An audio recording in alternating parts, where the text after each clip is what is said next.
The neighbors thought she was one of the kindest mothers they had ever seen. She pushed her daughter's wheelchair everywhere. She coordinated doctor's appointments across multiple states. She shaved her daughter's head when the chemotherapy made her hair fall out. She held fundraisers. She took her to Disney World on a Make-A-Wish trip. And she cried, in front of cameras, in front of doctors, in front of anyone who would watch. Her name was Claudine Blanchard. Everyone called her Dee Dee. And for nearly 2 decades, she was the picture of a devoted mother. But that picture was a lie.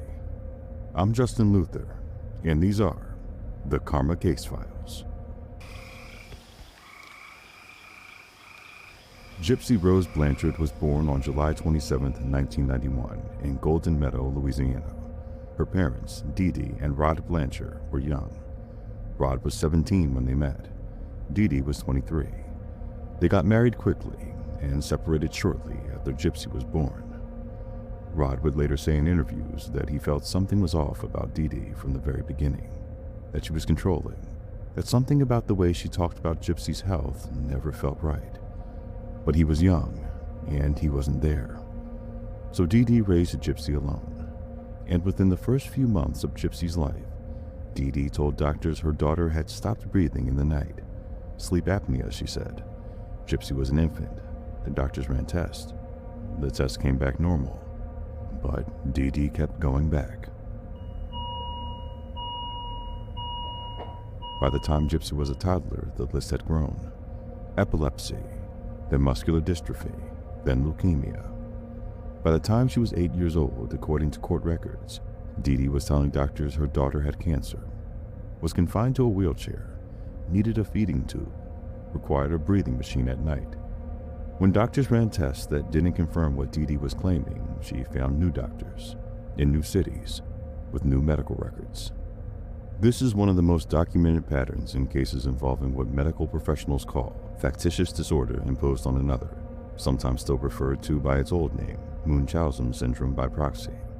A caregiver, almost always a mother, fabricates or induces illness in a child, not to harm the child in their own mind, but to occupy the role of a devoted caretaker, to receive the sympathy, the identity that comes with it. Dee Dee Blanchard was never diagnosed with this condition. She was never charged with it. But investigators, prosecutors, and medical experts who examined the record after her death concluded that what Dee Dee did to her daughter showed multiple signs of that disorder.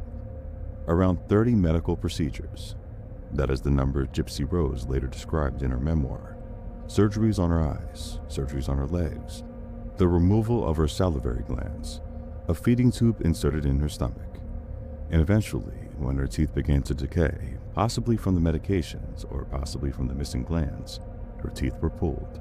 She lost them all, a child with no teeth, because her mother kept telling doctors something was wrong. And doctors, faced with the weeping, devoted mother and the child in the wheelchair, kept believing her. Gypsy Rose described the feeding tube in her memoir with detail. She said it kept her connected to her mother the way an umbilical cord does. Think about what that means. Even the instrument of her captivity had been made to feel like love. I want you to understand how good Dee Dee was at this, because it wasn't just the doctors she fooled, it was everyone. After Hurricane Katrina devastated Louisiana in 2005, Dee Dee and Gypsy Rose relocated to Springfield, Missouri. Dee Dee told people there that all Gypsy's medical records had been destroyed in the flooding. A clean slate, new doctors, new community, no one to call the previous medical offices and ask questions. Habitat for Humanity built them a home, painted Gypsy's favorite color purple. Make-A-Wish sent them to Disney World. Local organizations held fundraisers. Strangers gave money to a cause they believed in. Dee Dee shaved Gypsy's head, not because of chemotherapy. There was no chemotherapy because there was no cancer, but because a bald child in a wheelchair is a picture people don't question. A bald child in a wheelchair with a feeding tube and a devoted, tearful mother beside her. Dee Dee knew exactly what she was building, and she built it for 20 years. And here's the detail that separates this case from almost anything else in the true crime space. Gypsy Rose believed some of it. When you are raised from infancy inside a story, that story becomes your reality. Gypsy knew she could walk. She knew she could eat solid food. but leukemia, chromosomal damage, a body too fragile for the world without her mother's constant care. She had been told these things for as long as she could remember. Dee Dee pulled Gypsy out of school before 3rd grade, citing her health. She controlled every doctor's visit.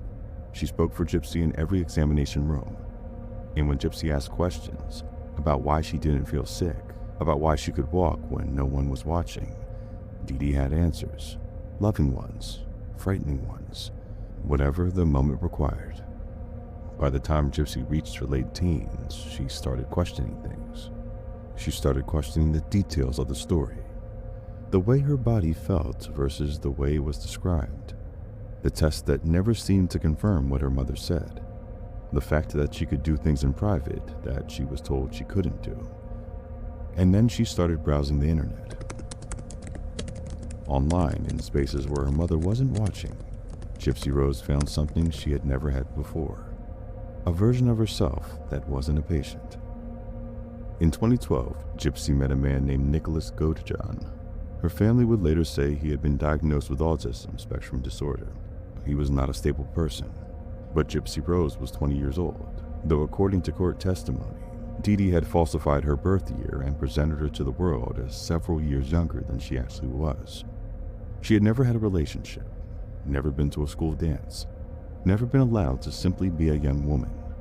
And Nicholas saw her, not the wheelchair, not the diagnosis. The only person who had ever seen her as something more than a patient was a man with violent fantasies she'd met on the internet. That is what 2 decades of isolation does. It narrows the world down to whatever is left. They talked for years. In early 2015, he secretly traveled to Springfield. The two arranged to meet at a local movie theater, staged to look like a random encounter so Dee Dee wouldn't suspect the relationship had been planned. Dee Dee found out anyway. She was furious. She told Gypsy she didn't want her seeing Nicholas again. But by that point, the plan was already in motion. And I want to be clear about what that plan was. Court records, prosecutors' evidence, and online messages presented at trial showed that Gypsy and Nicholas had discussed, planned, and coordinated the killing of Dee Dee over a period of time. Gypsy Rose's defense, in the plea agreement that followed, centered on the document history of abuse as context for that planning. That a person raised in captivity with no education, no money, no identity outside the one her abuser constructed, reached for the only exit she believed was available to her. Prosecutors accepted that context. They also made it clear that Gypsy Rose was not a passive victim in what happened next. On the night of June 14, 2015, Nicholas Godejohn traveled to the Blanchard home in Springfield, Massachusetts. Gypsy Rose was inside.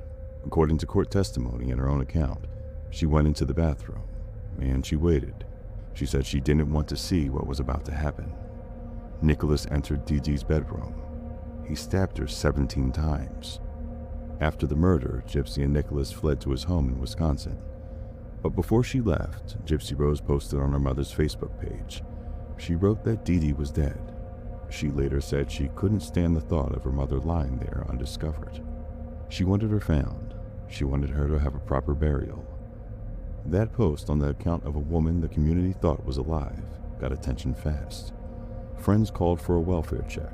Officers arrived, and inside they found Dee Dee Blanchard face down in her bed. Gypsy Rose, the wheelchair-bound, chronically ill young woman the entire neighborhood had known for years, was gone. The initial assumption was kidnapping, a sick young woman taken. It took investigators only days to locate Gypsy and Nicholas in Wisconsin. And when they found her, Gypsy walked out of the house on her own 2 feet. Everything the community thought they knew collapsed in a single image. The investigation that followed did not just solve a murder, it uncovered a childhood. The medical records were spread across multiple states, multiple doctors, multiple facilities, because Dee Dee had moved frequently enough that no single physician had seen the complete picture. Each doctor had only seen their piece, and their piece, on its own, looked like a desperate mother doing everything she could for a very sick child. That is what made it work. Gypsy Rose, in interviews and court testimony, described what her life had actually been. The wheelchair she didn't need, the medication she was forced to take, the 30 or so procedures on her body that didn't require them. And then she described something that, to me, is one of the most shocking details in this entire case. Dee Dee had told Gypsy she was younger than she was. She had presented her to the outside world as a child when she was a young adult. Gypsy Rose never held a job, never had a checking account, never formed a friendship her mother didn't control. She was 23 years old, living as a child, in a body she had been told was broken, in a life built entirely by someone else. In July 2016, Gypsy Rose Blanchard entered a guilty plea to second-degree murder. Her attorneys negotiated a plea agreement. She received the minimum sentence for second-degree murder, 10 years. Prosecutors were clear. Gypsy Rose was both a victim and a willing participant. It was not a simple case, and the legal system, to its credit, did not try to make it one. Nicholas Godejohn did not take a plea. He went to trial in November 2018. His defense argued diminished capacity due to autism spectrum disorder. The jury rejected it. He was convicted of first-degree murder and sentenced to life in prison without the possibility of parole. After looking into this case, the question that came to mind was, how did this go on for nearly 2 decades? Doctors saw Gypsy Rose regularly. Teachers were told she couldn't attend school and accepted it. Social workers, charities, community organizations, all of them interacted with this family. According to the reports, at least one physician grew suspicious enough that Dee Dee stopped bringing Gypsy to that practice and just found a new one. Gypsy Rose sat in that wheelchair, in every waiting room, head shaved, feeding tube, with her mother beside her, speaking for her. And the medical system kept treating the story it was given, as if we're built to trust a crying mother. A woman at a hospital bedside fighting for a child is one of the most sympathetic images in human experience. Dee Dee Blanchard understood that.